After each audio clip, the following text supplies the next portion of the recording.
I am beating every N64 game, and I mean all of them. The twist is, the next game I play is randomly selected, so I have no clue what's coming next. This is the journey to beating every N64 game. Game number 133, Batman Beyond: Return of the Joker. Released in 2000, this game was developed by Kemco and published by Ubisoft. Aw man, a Batman game? That's gonna be sick for sure.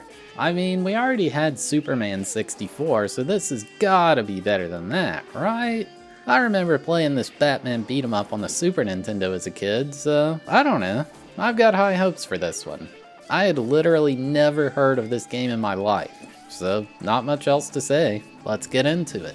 When you turn the game on, it asks whether you want to start the game on normal or hard difficulty. That's it. I went with normal. It asked me which suit I wanted to use. There was the standard, offensive, defensive, or nimble suit. I went nimble because it said I get a double jump.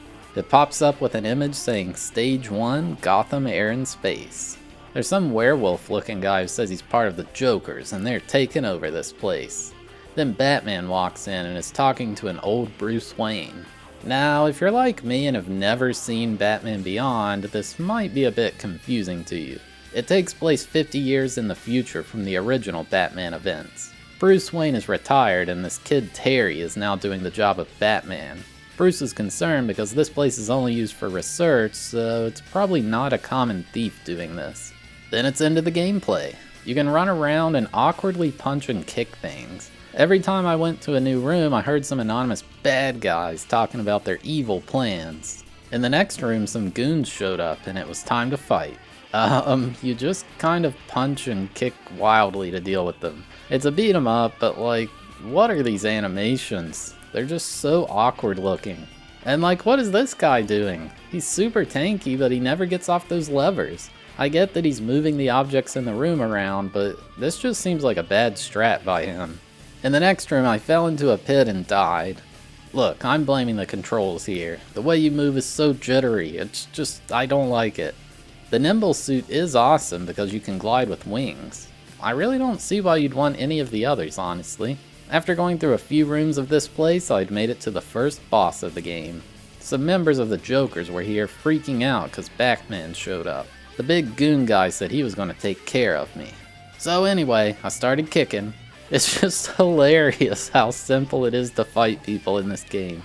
Like, even on hard, they just deal more damage and have more health. It's not like the gameplay itself changes.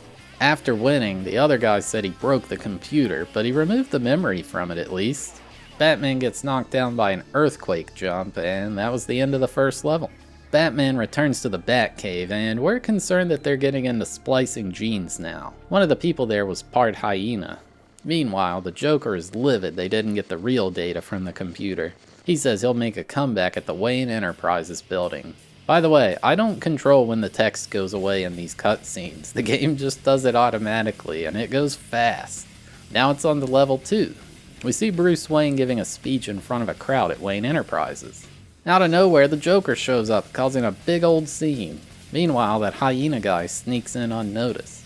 Some woman named Barbara tells us the Joker kidnapped Bruce, but all the other people are safe. So, guess we're gonna go save him. Well, the aesthetics of this level sure look a lot like the last one.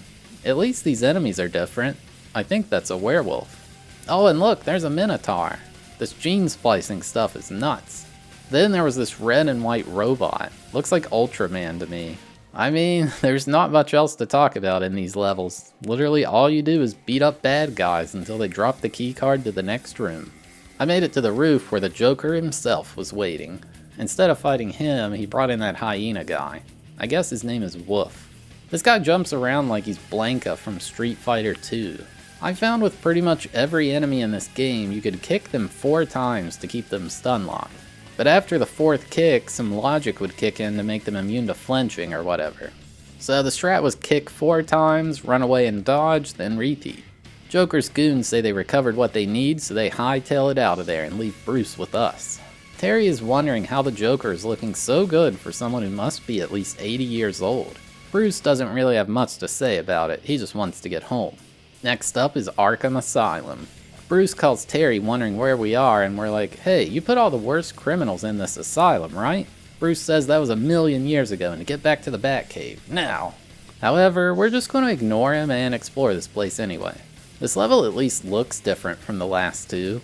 It would have been weird to have a rundown asylum as an office building.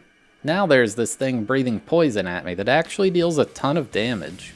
There was a room with statues breathing fire and this TAS only jump to get a health pack. The problem was I could neither double jump nor glide if I touched the ceiling. It's actually hilarious how many tries this took me. I learned I could do a controlled jump and glide to just barely reach it. My god, was this even tested? I died one too many times and had my first game over. It's not all that punishing, you just have to go back to the start of the current stage, which seems pretty fair to me. I reached a room of the asylum and found the Joker. He says he's upset because he was reminiscing about his old memories here. Then he implies here that he kind of died in this place. But before he explains further, we've got to fight Ghoul. I went with the offensive suit this time around, which certainly helped with boss fights. Ghoul attacks with a trick-or-treat jack-o'-lantern. There was one point when they disappeared and fire just covered the entire room. Like, there's seriously no possible way to dodge that. Anyway, after some old-fashioned shin kicking, Ghoul was done. Joker once again implies that he died here, but then he leaves and says he's going to burn everything to ashes. We return to the Batcave to find Bruce unresponsive on the ground. Terry calls up Barbara and she explains everything. Apparently, 40 years ago, Robin went out alone and fell into a trap. The Joker invited Batman to the Arkham Asylum. There, he found Robin brainwashed into some kind of Joker Jr. Robin was never the same after that. They took over a year to restore his memory and personality. Bruce forbade him from ever being Robin ever again, but Tim didn't like that and left. Now time for the next level, Tim Drake's laboratory. We learn Tim leads a life as a communications engineer nowadays. We go visit him to try to get some info on what the Joker might be planning when Tim suddenly disappears. Oh my god, it was a hologram. The Joker informs us he's got Tim working for him, so we ask him his plan. As an evil villain, he's obligated to explain every fine detail to us. He says he's obtained control of one of the missile defense satellites of the US government. He's going to use it to blast all of Gotham City with lasers. Tim Drake gave him the codes to do it all. This level's actually a lot different. There's no enemies to fight, only obstacles to avoid. It's kind of like a Fall Guys level. What kind of place is this where all this stuff is going on? Oh, and don't get bonked by the thing pushing away from the wall.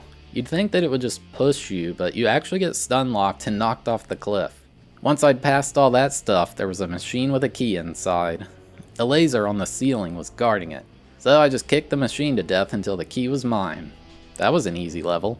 To my surprise, an image popped up saying the next one was the final stage. What the heck, man, that was so fast.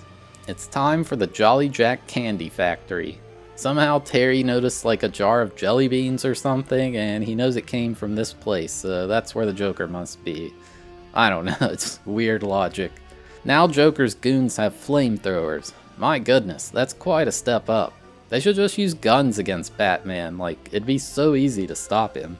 There were some goofy faces on the wall here. At least this place does look like somewhere you might find the Joker. Nice aesthetics, devs. I ran into the Joker's main goon here.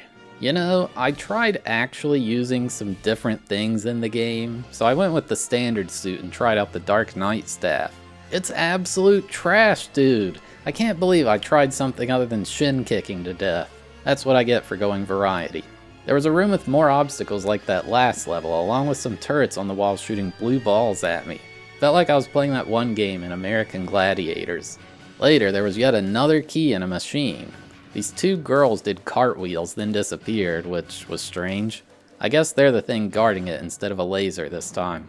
With this key, I found Tim Drake on the floor at the satellite controls. Thankfully, he was okay. Unbeknownst to me, though, Tim Drake was actually the Joker the entire time. Well, sort of.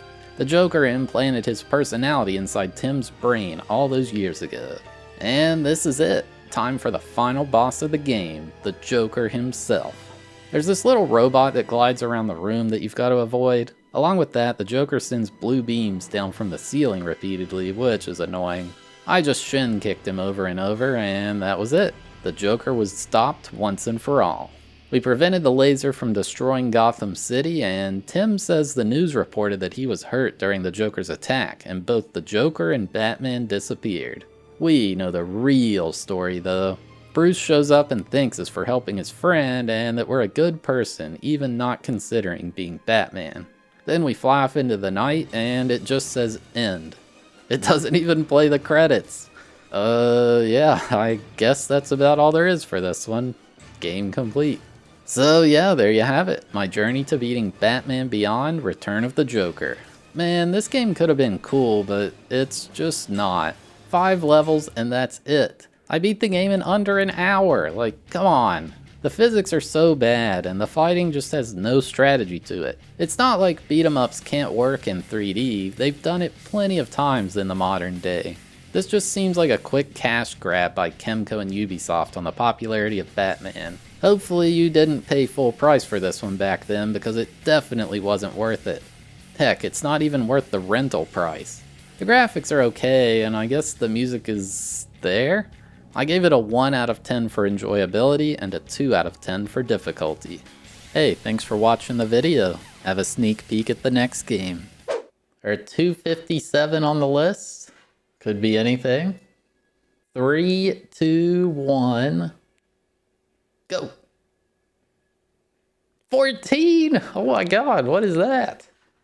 Oh, shoot. We are playing the next Army Men game. I just put out the Sarge's Heroes video. So we are playing Army Men Air Combat. I think this is a helicopter game. But yeah, if you made it all the way to the end, thank you so much for watching. I really appreciate it. If you enjoyed the video, consider giving it a like. It helps the channel a lot. And if you like this series, make sure to subscribe so you don't miss out on the next one.